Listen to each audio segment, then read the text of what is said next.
إن الحمد لله نحمده ونستعينه ونستغفره ونعوذ بالله من شرور أنفسنا ومن سيئات أعمالنا من يهده الله فلا مضل له ومن يضلل فلا هادي له وأشهد أن لا إله إلا الله وحده لا شريك له وأشهد أن محمدا عبده ورسوله أما بعد فإن خير الحديث كتاب الله وخير الهدي هدي محمد صلى الله عليه وعلى آله وسلم وشر الأمور محدثاتها وكل محدثة بدعة وكل بدعة ضلالة وكل ضلالة في النار. محترم حضرات، رمضان المبارک کا بابرکت مہینہ ہم لوگ گزار رہے ہیں اور آج 27ویں شب ہے. اللہ کے نبی صلی اللہ علیہ وسلم نے ہمیں تعلیم دی ہے کہ رمضان المبارک میں تمام راتوں میں شب قدر کو تلاش کریں، اور اللہ کے نبی صلی اللہ علیہ وسلم کا عمل یہ تھا کہ آپ مکمل پورا عشرہ ہی جاگ کے گزارتے تھے، اللہ کی عبادت کرتے ہوئے گزارتے تھے. اور تمام راتوں میں سب سے زیادہ شب قدر کے ہونے کا امکان 27ویں شب میں ہوتا ہے. صحابہ کے زمانے میں ایسا ہوا کہ بعض صحابہ نے اللہ کے نبی صلی اللہ علیہ وسلم کی بتائی ہوئی علامات کے ذریعے شب قدر کو پہچانا، تو کئی دفعہ پے در پے 27ویں رات کو ہی شب قدر کی علامات پائی گئی. اور ایسا نہیں کہ صرف 27ویں شب ہی کو لیلۃ القدر ہوتی ہے، بہت زیادہ مرتبہ 27ویں شب کو لیلۃ القدر ہوتی ہے، ورنہ وہ رات بدلتی رہتی ہے. کبھی 21ویں شب میں، کبھی 23ویں شب میں، مختلف احادیث میں جو ہے اس کا تذکرہ ملتا ہے. ہمیں چاہیے کہ آج کی رات خوب اللہ کی عبادت کرتے ہوئے گزاریں، اور یہ بات یاد رکھنا چاہیے کہ لیلۃ القدر کے اندر بنیادی عبادت جو ہے نا وہ قیام اللیل. انسان اللہ کے حضور کھڑا ہو اور لمبی نماز پڑھے. اگر امام کے ساتھ میں نماز ہو گئی، خالی وقت آپ کو دیا جائے، تو خالی وقت میں کیا کرنا چاہیے؟ انسان نے زیادہ سے زیادہ لمبے قیام کے ساتھ میں نماز پڑھنا چاہیے. اب آپ کہیں کہ صاحب ہم کو قرآن کو یاد نہیں ہے بہت زیادہ، تو پھر لمبے قیام کے ساتھ ہم کیسے نماز پڑھیں گے؟ تو یہ یاد رکھنا چاہیے کہ چند سورے اگر آپ کو یاد ہے اور انہی صورتوں کو بار بار دوہرا کے بھی آپ پڑھ رہے ہیں تو بھی یہ نماز کے اندر کافی ہے. اللہ کے نبی صلی اللہ علیہ وسلم سے ثابت ہے یہ بات کہ بعض مرتبہ آپ پوری رات آپ نے ایک ہی آیت کریمہ کی تلاوت کی، ان تعذبہم فإنہم عباد. اللہ اگر آپ ان کو عذاب دے تو یہ آپ کے بندے ہیں، اور اگر آپ معاف کر دے تو آپ غفور الرحیم ہیں. ساری رات آپ تہجد کی نماز کے اندر یہی آیت کریمہ پڑھتے رہے. تو ایک تو یہ ہے کہ جو آیتیں آپ کو چھوٹی چھوٹی سوریں یاد ہے اس کو آپ دہراتے رہیں. قل یا ایھا الکافرون، قل هو اللہ احد، قل اعوذ برب الفلق، قل اعوذ برب الناس. اور اگر بالفرض آپ کو لمبی صورتوں کے ساتھ میں پڑھنا ہے اور آپ کو یاد نہیں ہے تو ایسا نوافل کے اندر جائز ہے. صحابہ کی جماعت سے یہ بات ثابت ہے، تابعین کی جماعت سے یہ بات ثابت ہے کہ وہ لوگ کیا کرتے تھے؟ قرآن کے اندر سے دیکھ کر نوافل کے اندر پڑھا کرتے تھے. فرائض میں جائز نہیں ہے، لیکن رات کی نماز میں قیام اللیل میں کوئی انسان حافظ نہ ہو تو یہ اس کے لیے جائز ہے کہ وہ کوئی اسکول وغیرہ میں اونچی جگہ پہ قرآن رکھ دے، اور جب کھڑا ہو قیام میں اور سورہ فاتحہ ہو جائے تو قرآن کھول کے اس میں سے دیکھ کے پڑھنا شروع کر دے، اور جب رکوع میں جائے تو وہ قرآن کو بند کر کے واپس بازو میں سوٹ پہ رکھے اور پھر اس کے بعد رکوع کے اندر چلا جائے.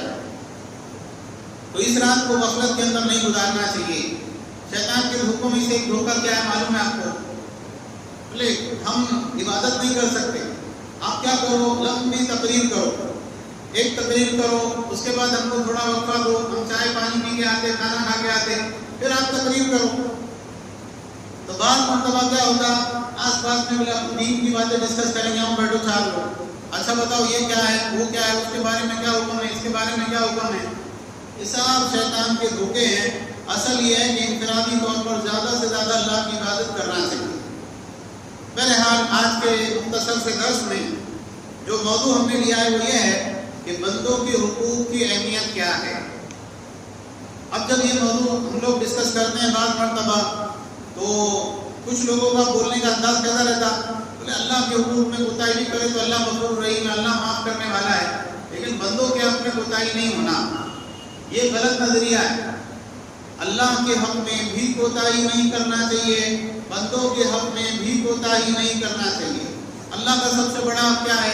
اللہ کی توحید۔ معاذ بن جبل رضی اللہ عنہ اللہ کے نبی صلی اللہ علیہ وسلم کے ساتھ سوال تھے، آپ نے کہا کہ اے معاذ، تو انہوں نے کہا لبیک و سعدیک یا رسول اللہ، اللہ کے رسول میں حاضر ہوں، بتائیے کیا بات ہے؟ تو آپ نے 2-3 مرتبہ ان کو مخاطب کیا تاکہ وہ اچھی طرح سے متوجہ ہو جائیں۔ پھر آپ نے کہا جانتے ہو اللہ کو بندوں کے اوپر کیا حق ہے؟ اللہ و رسول عالم، اللہ اس کا رسول بہتر جانتا ہے۔ تو کہا اللہ کا بندوں کے اوپر حق یہ ہے کہ وہ اللہ ہی کی عبادت کریں، اس کے ساتھ کسی کو شریک نہ کریں۔ کہا جانتے ہو کہ بندوں کا اللہ کے اوپر کیا حق ہے؟ کہ اللہ اور اس کے رسول بہتر جانتے ہیں۔ کہا بندوں کا اللہ کے اوپر حق یہ ہے کہ اگر وہ اللہ کی توحید اختیار کرے تو اللہ ان کو عذاب نہ دے۔ تو سب سے بڑا حق اللہ تعالیٰ کا کیا ہے؟ اللہ کی توحید ہے۔ پھر اس کے بعد نماز کا حق ہے۔ نماز کے بارے میں ہم لوگ کیا پڑھتے ہیں کہ اگر کوئی شخص نماز کو جان بوجھ کے چھوڑتا ہے تو یہ نفاق کی علامت ہے، بلکہ کفر کی علامت ہے۔ ہو سکتا ہے کہ وہ اللہ کی بارگاہ میں اس اعتبار سے حاضر ہو کہ وہ کافر ہو چکا۔ تو یہ بات یاد رکھنا چاہیے کہ اللہ کے حقوق میں بھی کوتاہی نہیں چلے گی، بندوں کے حقوق میں بھی کوتاہی نہیں چلے گی۔ اور بندوں کے حقوق کیوں محترم ہیں؟ اس لیے کہ اللہ نے ان کی ادائیگی کا حکم دیا ہے۔ تو جب ہم بندوں کا حق ادا کریں تو ہماری نیت کیا ہونا چاہیے؟ اللہ ہم سے راضی ہو جائے۔ آج ہم بندوں کے حقوق میں بڑے کوتاہ ہیں۔ اچھے لوگ ہوتے ہیں، عبادت گزار، دیندار، لیکن 10 حقوق لوگوں کے ان کے دل میں باقی ہوتے ہیں، وہ اس کی پرواہ نہیں کرتے۔ کیا اہمیت ہے بندوں کے حقوق ادا کرنے کی؟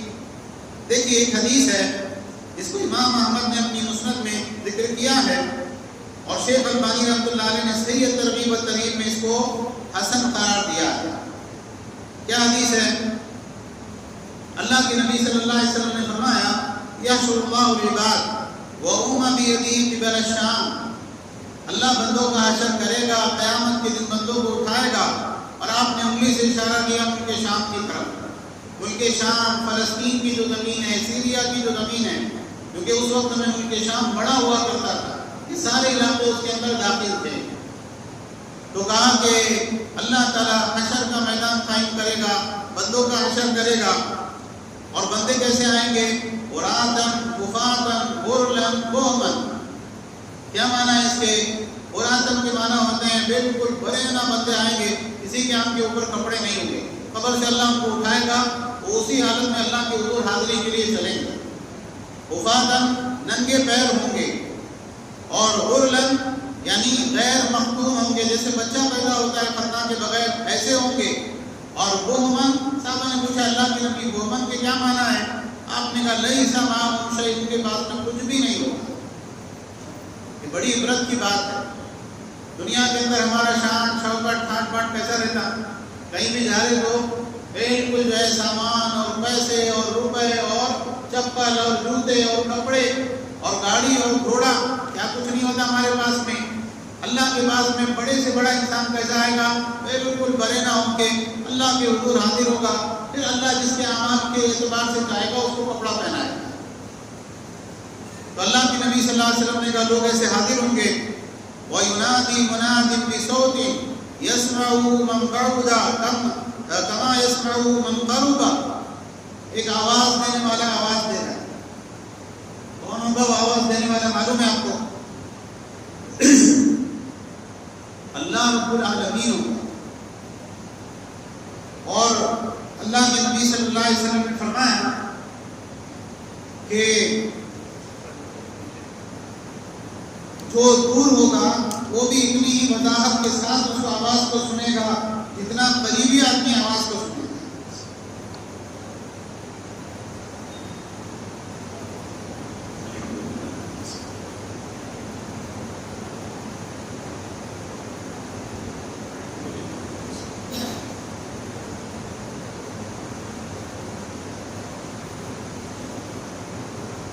امام بخاری رحمہ اللہ نے خلق و افعال العباد میں اس حدیث کی شرح میں یہ بات کہی ہے کہ یہ اللہ کی آواز ہے۔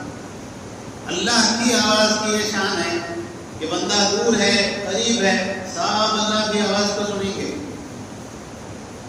آج کے دور کے فتنوں میں سے یہ بات ہے کہ بعض لوگوں نے اللہ کی آواز کا انکار کیا، بولے اللہ بولتا نہیں، نعوذ باللہ، آپ بول سکتے اللہ نہیں بول سکتا، یعنی آپ ان کے رب کو مانتے ہیں، تو اللہ تعالیٰ آواز دے گا. کیا آواز ہوگی؟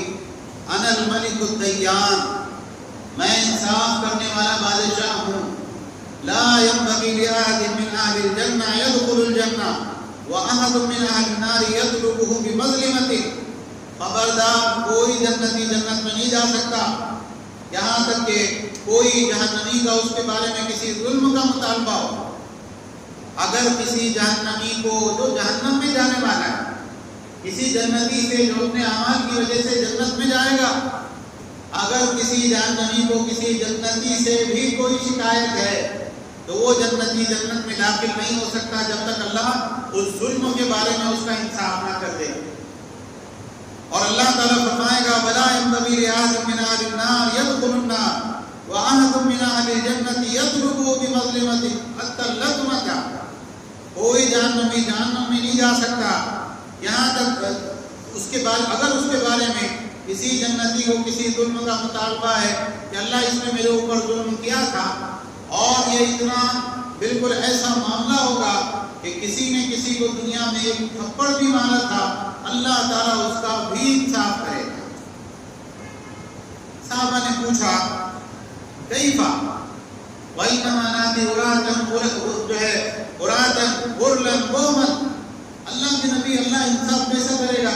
ہم تو ننگے بدن اور خالی ہاتھ اور بالکل ماں نے جیسے پیدا کیا تھا ایسے اللہ کی بارگاہ میں حاضر ہوں گے، تو اللہ انصاف کیسا کرے گا؟ کیونکہ کسی کا حق دلانے کے لیے کیا ضروری ہے؟ اس کے پاس میں کچھ ہو بھی تو صحیح، وہ تو بالکل خالی ہاتھ ہے، تو پھر اس سے کیا دلائے گا اللہ تعالیٰ؟ اللہ کے نبی صلی اللہ علیہ وسلم نے فرمایا الحسنات والسیئات، اللہ تعالیٰ نیکیوں اور برائیوں کے ساتھ انصاف کرے گا. کیا معنی اس کا؟ دوسری حدیث کے اندر اللہ کے نبی صلی اللہ علیہ وسلم نے اس کی وضاحت کی.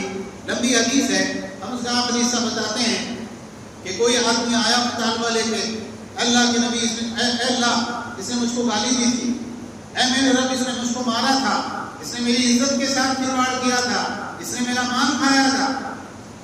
اللہ تعالیٰ فرشتوں سے کہیں گے کہ اس کی نیکیاں نکال کے اتنا اس نے ظلم کیا تھا، اتنی نیکیاں نکال کے اس کو دے دو.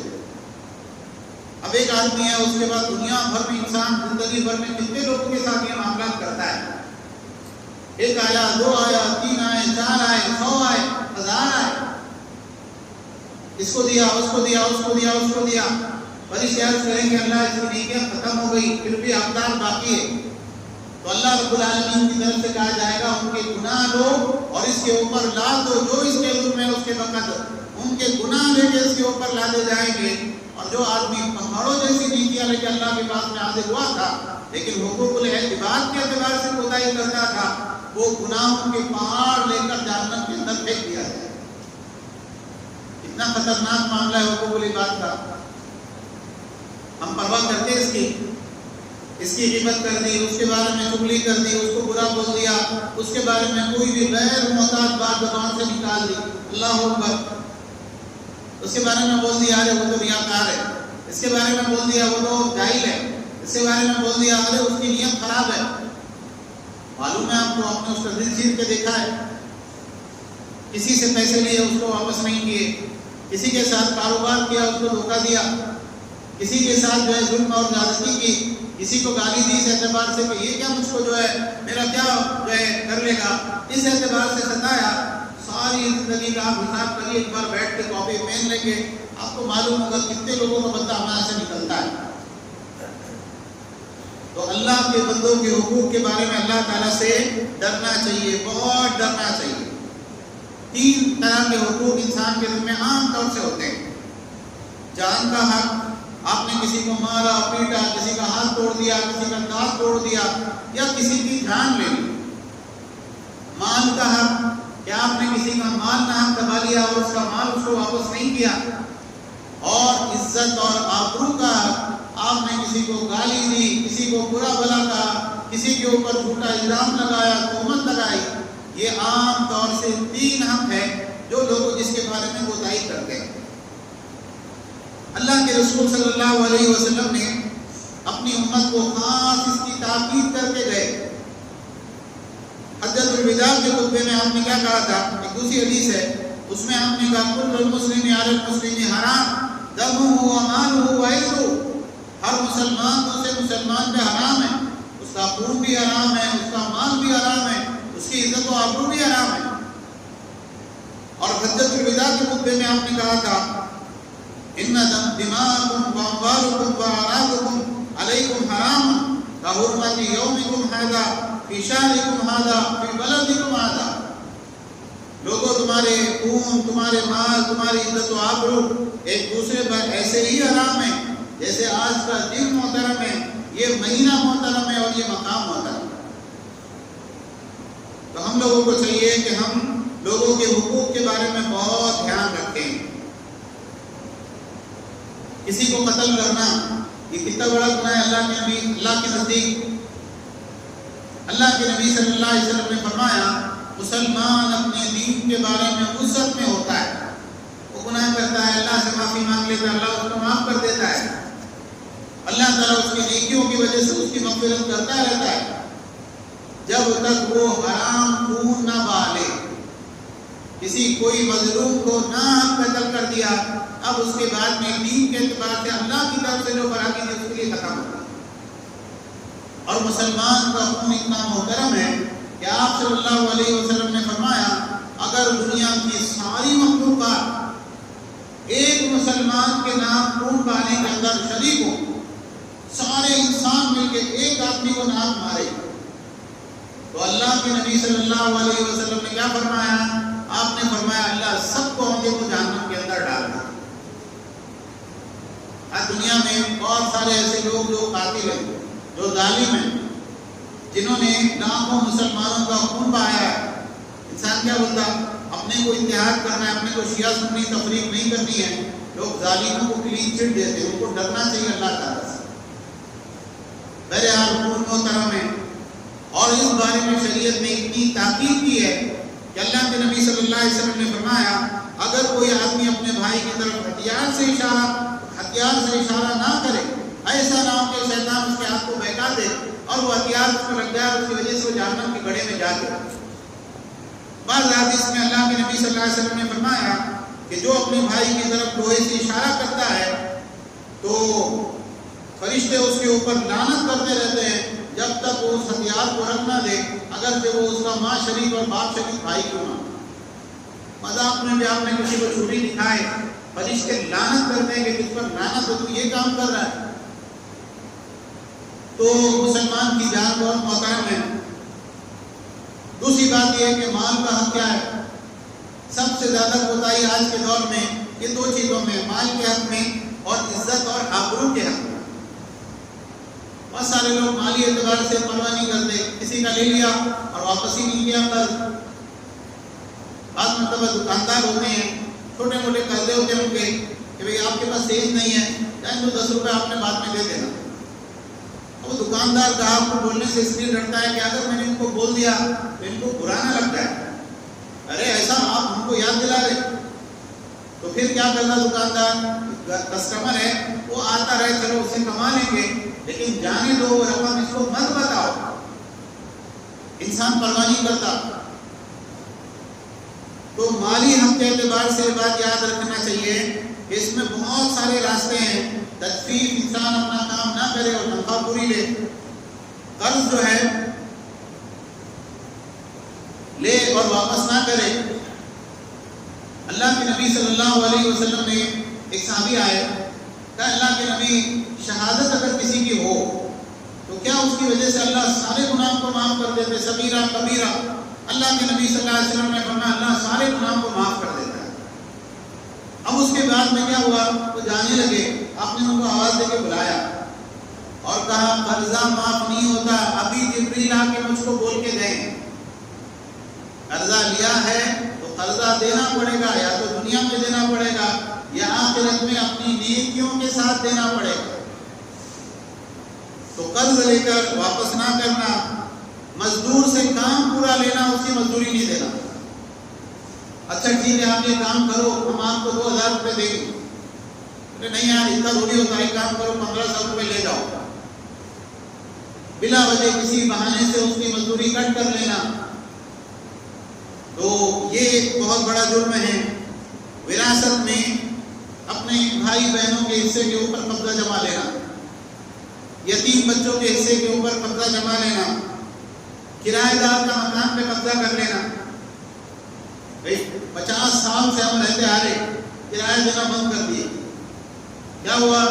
کورٹ بولتی ہے کہ یہ مکان اب ہمارا ہو گیا، تو ہمارا ہو گیا، جاؤ تم کو اگر کرنا ہے تو جاؤ کیس کرو۔ اگر ایک انسان 1000 سال تک کوئی مکان میں رہے، پیڑھی در پیڑھی، دادا پردادا سب ایک جگہ رہتے تھے اور کرائے کا مکان تھا، 1000 سال ہو گئے اس مکان میں رہتے ہوئے، آدمی مالک بنتا ہو مکان کا؟ نہیں بنتا جب تک وہ اس سے خرید نہ لے۔ اسی طرح سے پارٹنر کا پارٹنر کو دھوکہ دینا، چلو اپن دونوں مل کے کوئی کاروبار کرتے ہیں، اور پھر اس کے بعد میں دیکھا کہ یہ تو ایک دم سیدھا ہے، اس کو سمجھتا ہی نہیں کہ بھئی کتنے پیسے آ رہے کتنے پیسے جا رہے، وہ ہو گیا اتنا نقصان ہو گیا، تمہاری رقم ختم ہو گئی، میری باقی ہے۔ یہ اتنی کامن چیز ہے کہ اللہ تعالیٰ نے حضرت داؤد علیہ السلام کی زمانے یہ بات ذکر کی کہ اکثر پارٹنر ایک دوسرے کو کاروبار میں دھوکہ دیتے ہیں۔ تو یہ سارے معاملات ہیں جو اللہ کے نبی صلی اللہ علیہ وسلم نے بیان کیے۔ جو نیک لوگ ہوتے نا، اللہ سے ڈرنے والے، اللہ کا تقویٰ جن کے دلوں میں ہوتا ہے، وہ کیسے لوگ رہتے معلوم ہے آپ کو؟ پہلے زمانے میں ایک آدمی نے ایک مزدور کو کام پہ رکھا کہ آپ یہ کام کرو، بدلے میں ہم آپ کو یہ گلاس بھر کے چاول دیں گے۔ وہ مزدور نے کام کیا، وہ مزدور تھوڑا چڑچڑا تھا یا کسی بات کے اوپر غصہ ہو گیا، اس نے کام کیا لیکن مزدوری دینے کا وقت آیا اس سے پہلے وہ لڑ جھگڑ کے وہاں سے چلا گیا۔ اب وہ آدمی نے کیا کیا؟ وہ آدمی نے وہ چاول زمین کے اندر بو دیا، بڑا زمیندار تھا، اس نے اپنی زمین کے اندر وہ چاولوں کو بو دیا۔ اب وہ چاول میں سے پودے نکلے اور وہ اناج ہوا تو اس نے پھر اس کو زمین کے اندر بویا، پھر اور زیادہ فصل ہو گئی، یہاں تک کہ اس نے گائیں اور بہت سی چیزیں اس سے خرید لیا۔ ایک زمانے کے بعد میں اس آدمی کو ضرورت پڑی تو آیا کہ اللہ کے بندے، اللہ سے ڈر اور میری مزدوری تمہارے اوپر باقی، وہ مزدوری دے دے۔ تو اس نے کہا اچھا مزدوری چاہیے، یہ گائے بھی تمہاری ہے، یہ غلام بھی تمہارے ہیں، یہ نوکر چاکر بھی تمہارے، یہ سب تمہارا۔ تو اس نے کہا یار کیوں مذاق کرتا ہے بھائی، میں نے تو صرف ایک گلاس چاول تمہارے ذمہ تھے، یہ سب کہاں سے میرا ہوا؟ کہا نہیں یہ سب تمہارا ہے، میں نے ایسا کیا تھا، اس کی وجہ سے یہ معاملہ ہوا۔ جب یہ بات ہوئی اس نے کیا کیا؟ وہ پورا اٹھا کے لے گیا سمیٹ کے ساتھ۔ اس کے بعد میں جو مشہور حدیث کہا ہے کہ وہ لوگ غار میں پھنسے اور راستے بند ہو گئے، تو اس نے اللہ سے دعا کی اللہ میں نے یہ کام آپ سے ڈر کے کیا تھا، اگر یہ کام واقعی میں نے آپ سے ڈر کے کیا تو ہم کو اس مصیبت سے نجات دیجیے۔ اللہ نے ہم کو اس مصیبت سے نجات دی۔ تو اللہ کے بندے ایسے بھی ڈرنے والے ہوتے ہیں۔ اللہ کے نبی صلی اللہ علیہ وسلم نے بعض لوگوں کے بارے میں فرمایا انما انا بشر وانکم تختصمون الی ولعل بعضکم ان یکون الحن بحجۃ من بعد، میں ایک انسان ہوں، تم میرے پاس جھگڑے لے کر آتے ہو، اور ہو سکتا ہے کہ ایک آدمی بہت چرب زبان ہو، اپنی بات بہت اچھے انداز میں پیش کرنے کا ہنر رکھتا ہو، اور میں اس کی بات سے متاثر ہو کر اس کے حق میں فیصلہ دے دوں کہ یہ زمین کا ٹکڑا اسی کا ہے۔ آپ صلی اللہ علیہ وسلم نے فرمایا جس کے بارے میں حق میں فیصلہ دے دوں اور وہ زمین اس کی نہ ہو، وہ یاد رکھے کہ میرے پاس سے آگ کا ایک ٹکڑا لے کے جا رہا ہے۔ تو کورٹ کچہری کے ذریعے سے جو لوگ کرتے ہیں نا کہ بھائی یہ ہو گیا اپنا، اس کے پاس میں کیا ہے؟ اپنے پاس میں ڈاکومنٹس ہے، بھائی نے بھائی کے نام پہ زمین خریدا، مالک وہ تھا، لیکن بھائی میرے نام پہ بہت ساری چیزیں ہیں، چلو میرے بھائی کے نام پہ خرید لیا۔ اب بھائی کا انتقال ہو گیا کہ دوسرا بھائی قبضہ کر لیتا اس کی جائیداد پہ، یہ مکان تو میرے نام پہ ہے تو یہ میرا ہی۔ اللہ سے ڈرنا چاہیے اور یہ بات یاد رکھنا چاہیے کہ اللہ تعالیٰ اس کو معاف نہیں کرے گا جب تک صاحب حق اس کو خود معاف نہ کر دے، اور قیامت کے دن کوئی کسی کو معاف کرنے والا نہیں۔ وراثت کے اندر بہت ساری بے اعتدالیاں پائی جاتی ہیں، ابا کا انتقال ہو جائے، ماں کا انتقال ہو جائے تو جنازہ بعد میں اٹھے گا، پہلے گھر میں وراثت کے جھگڑے چالو ہو جاتے ہیں۔ بھائی اماں کے زیورات کس کے پاس میں ہیں؟ فلانی بہن کے پاس میں، یا وہ آئے تھے مرد الوفات میں یا میت کو ملانے کا موقع آیا تھا، وہ گلے میں سے ہار چوڑیاں سب اتار کے لے گئے کہ اماں نے میرے کو وصیت کرے تھے کہ تو نے لے لینا تھا۔ وارث کے حق میں وصیت معتبر نہیں ہوتی، یہ چوری ہے، یہ ڈاکہ ہے۔ اسی طرح سے تفصیل کا وقت ہمارے پاس میں نہیں ہے، اولاد کا باپ کی زندگی میں حصہ طلب کرنا۔ بچے کیا بولے کہ اب آپ بڈھے ہو گئے اور آپ کا کچھ رہا نہیں، تو اب آپ کریں گے کیا اتنے پیسوں کا اور اتنی جائیداد کا اور پراپرٹی کا؟ اب بیٹھ کے اللہ اللہ کرو اور پوری پراپرٹی ہم کو دے دو۔ یہ ظلم ہے، اسلام کے اندر جائز نہیں۔ جب تک باپ زندہ ہے سب باپ کا ہے۔ باپ مرے گا، مرنے کے بعد ہمیں وہ پراپرٹی بچوں کی ہوگی۔ بچوں کو یہ حق نہیں ہے کہ زندہ باپ سے یہ مانگ لے یا زندہ ماں سے مانگ لے کہ تم ہم کو یہ چیز دے دو، یہ ہماری ہوئی، یہ ان کی نہیں ہوئی۔ اسی طرح سے ماں باپ کا بعض اولاد کو زندگی میں کچھ اسپیشل الگ سے دینا۔ بھئی یہ بچہ بہت خدمت کرتا ہے اور اس کے پاس میں رہتے اس سے خوش ہے، اور دوسرے سے نہ خوش ہے، اس نے پسند کی شادی کرا، تو ایک کام کر، یہ زمین یہ مکان تیرے نام پہ رکھ لے۔ یہ ایک عمل ایسا ہے جس کی بنیاد پہ آدمی اکیلے اس گناہ کی وجہ سے جہنم میں جا سکتا ہے، چاہے ساری زندگی اس نے نمازیں پڑھی ہو، روزے رکھے ہو۔ اولاد کے بارے میں اللہ نے وراثت کے اندر جس کا حق جس کو ہونا تھا اتنا دے دیا، آپ اسپیشل الگ سے کسی کو کچھ نہیں دے سکتے۔ اسی طرح سے ماں کا باپ کے بعد میں ہر چیز پہ قبضہ کر لینا۔ بولے ابا چلے گئے تو ابا کی زندگی میں بھی حساب کتاب کس کے ہاتھ میں رہتا تھا؟ میرے ہاتھ میں۔ تو اب تم جتنے بھی ہے کماؤ اور پیسہ لا کے میرے ہاتھ میں رکھو، میں ابھی زندہ ہوں۔ حالانکہ میت کی وراثت میں ماں کا کتنا حصہ رہتا؟ 8واں۔ اگر وہ صاحب اولاد ہے تو بیوی کا 8واں حصہ رہتا، اور اگر اولاد نہیں تو بیوی کا 4تھا حصہ رہتا۔ اس کے بعد میں وہ بیوی کی ذمہ داری ہے کہ اپنے بچوں کے درمیان میں اگر وہ بڑے بالغ ہیں، شادی شدہ ہیں، ان کے درمیان میں جائیداد تقسیم کر دے، اور وہ جو چاہے کرے اپنی مرضی کا۔ ماں کو یہ اختیار نہیں کہ سب کچھ میرا ہے، یہ ماں کو اختیار نہیں۔ اسی طرح سے سالوں تک میراث تقسیم نہیں کرنا۔ انتقال ہو گیا، ایک عورت آٹا گوندھ رہی تھی، تو کسی نے آ کے خبر دی آپ کے شوہر کا انتقال ہو گیا۔ اس نے انا للہ و انا الیہ راجعون پڑھی اور وہ آٹے کو اٹھا کے رکھ دیا۔ بولے آپ روٹی بنا لیتے، آپ نے روٹی بناتے آٹے کو کیوں اٹھا کے رکھ دیا؟ بولے اب تک یہ آٹا ہمارا تھا، اب اس کے اندر لوگوں کا حصہ متعین ہو گیا، اس کے لیے میں اس کو استعمال نہیں کر سکتا۔ 3 دن اللہ کے نبی صلی اللہ علیہ وسلم نے بتائے سوگ کے ہیں۔ تیسرے دن جب ختم ہو جائے، ماں کی یا باپ کی تدفین ہو جائے، جس کا انتقال ہوا اس کی تدفین ہو جائے، 4ویں دن میت کے گھر والوں کے اوپر واجب ہے کہ وہ بیٹھے اور جائیداد کی تقسیم کریں۔ ہم لوگ کرناٹک میں رہتے تھے، ایک معمر شخص، یعنی ان کی عمر ہوگی 50-55 سال کے آس پاس میں، وہ لمبا چوڑا ایک کاغذ پہ لکھ کے لائے، بولے حضرت یہ وراثت کا مسئلہ ہے۔ کہا بھائی وراثت کے مسائل بتانے میں تھوڑا کمزور ہوں، اس کو اتنا زیادہ علم نہیں ہے، میں بڑے مفتی صاحب سے آپ کی بات کرا دیتا ہوں۔ کس کی وراثت ہے یہ؟ آپ کے والد کی؟ نہیں، بولے ہمارے دادا کی وراثت ہے۔ وہ دادا کا انتقال ہوا تھا تو وہ اس کے بعد میں پھر وہ وراثت تقسیم نہیں ہوئی تھی، تو اس کے بعد میں دادا گزر گئے، اس کے بعد میں ابا اور چچا تھے اور پھوپھو تھے، وہ صاحب اس میں دیکھتے وارث مر گئے۔ اب اس کے بعد میں پوتے کو اس عمر کے اندر آنے کے بعد میں اللہ سے اس کا ڈر پیدا ہوا، اب اس کو یہ ہوا کہ اب ہم کو کیا کرنا چاہیے، یہ وراثت تقسیم کرنا چاہیے، اب بتاؤ ہم نے کیسا بانٹنا۔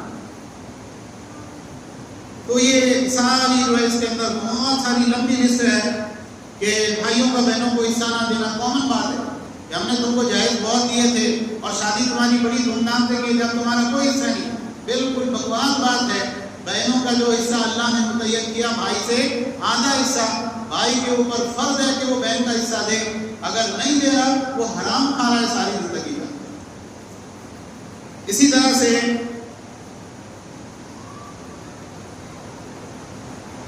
بہنوں کو یا دیگر وارثین کو زبردستی صدقہ کرنے میں مجبور کرنا۔ بولے ابا کا یہ انتقال ہو گیا تو میں تو میرا حصہ مسجد میں دے رہا، تم بھی سب مسجد کے اندر دے دو، جائز نہیں ہے۔ آپ اپنا حصے میں جو چاہے کریں، لیکن کسی وارث کو آپ یہ بھی مت بولیے کہ آپ دے دو، اس کی مرضی ہے، وہ دے گا نہیں دے گا وہ خود استعمال کرے گا۔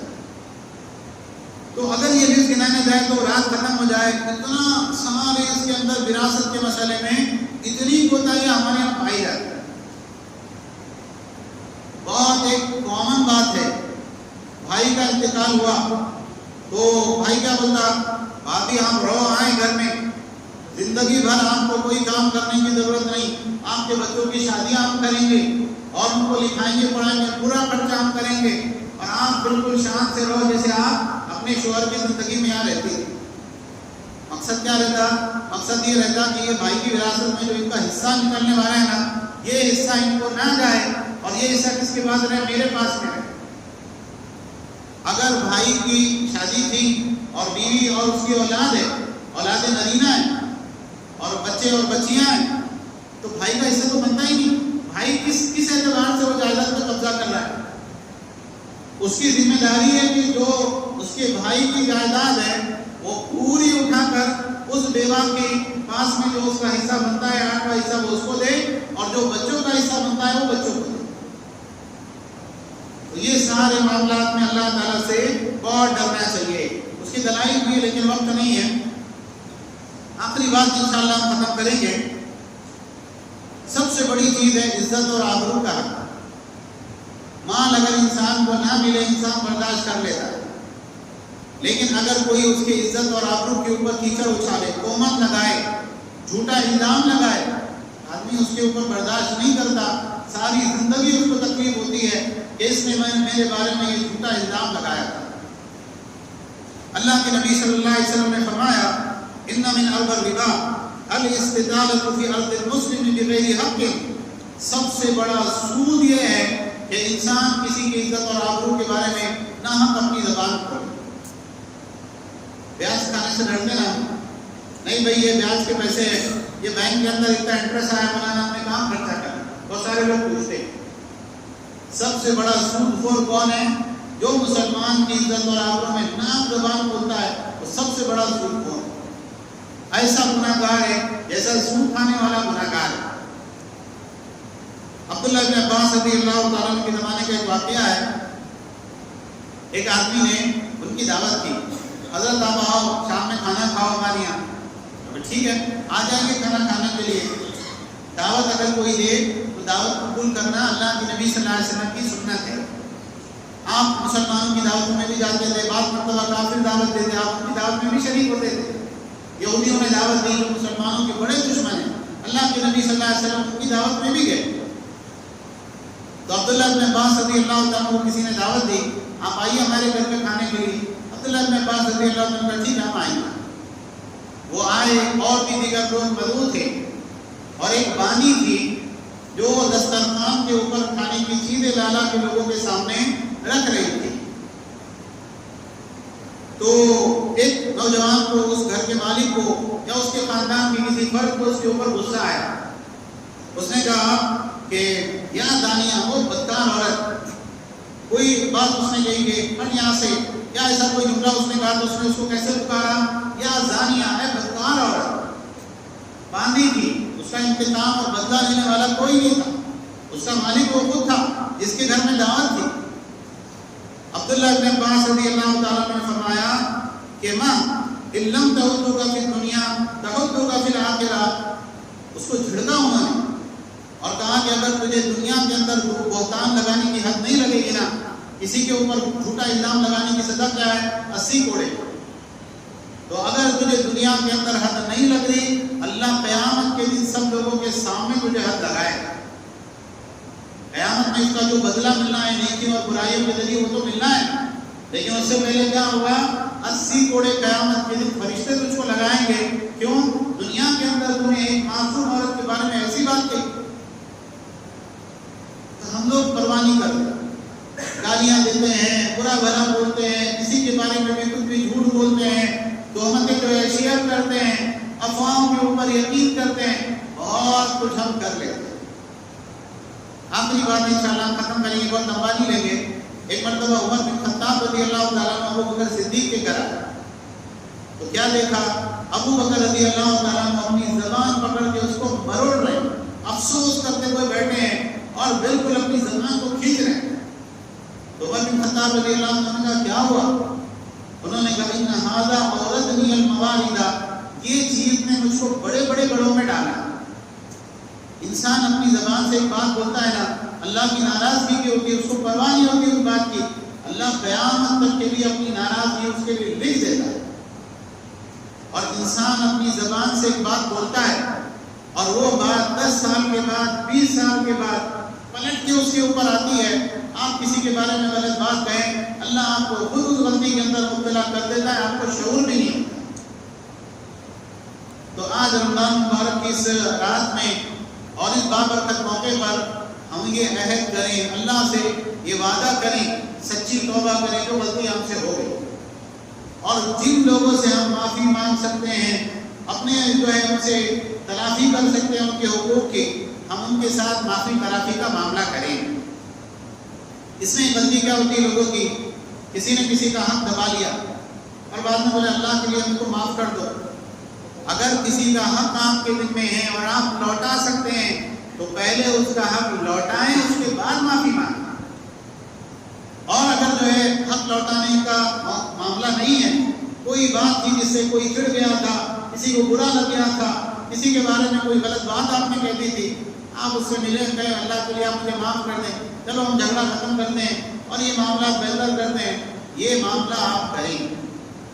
مال کا کوئی حق آپ کے ذمہ ہے، مال کا حق لوگوں کو ادا کریں، مال کے بارے میں معافی نہیں. اور عزت اور آبرو کے بارے میں اللہ سے بہت ڈریں، اپنی زبان کو کنٹرول میں رکھیں. کسی کو جا رہے وہ کیا معاملہ کر رہا بھائی میرے کو نہیں معلوم، اللہ بہتر جانتا ہے. کسی کے بارے میں کوئی بات کرنے کے لیے اپنی آنکھوں سے دیکھنا ضروری ہے. اگر کسی کے اوپر تہمت ہے کوئی خاص قسم کی، 4 معتبر گواہ ہونا ضروری ہے جنہوں نے اپنی آنکھوں سے دیکھا ہو. تو یہ سارے معاملات میں اللہ سے بہت ڈرنا چاہیے. اللہ تعالیٰ سب سے پہلے مجھے، اس کے بعد تمام سننے والوں کو اس پر عمل کرنے کی توفیق عطا فرمائے. آمین. وآخر دعوانا الحمدللہ رب العالمین.